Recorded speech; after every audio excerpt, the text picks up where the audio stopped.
বাড়িতে একটা উনান বানাচ্ছি, দেখেন বানাচ্ছি নাকি রান্না করতেছি।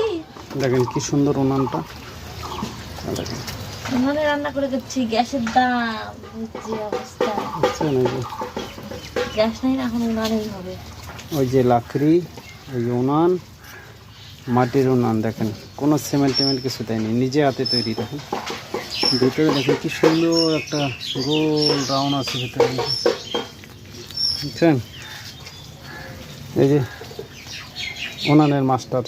এই যে হ্যালো বন্ধুরা, দেখেন গ্যাসের যে দাম, এই জন্য এখন উনানেই রান্না হবে, বুঝছেন? উনানটা দেখে মনে হচ্ছে না খুব সুন্দর? এটা সবাই বাড়িতে উনান বানিয়ে এখন রান্না করছে, আমরাও করতেছি, বুঝছেন? এই যে লেপা পোছা করতেছি, পরে ভাত বসাবে। হ্যালো বন্ধুরা, সবাই ভালো থাকো, গুড মর্নিং।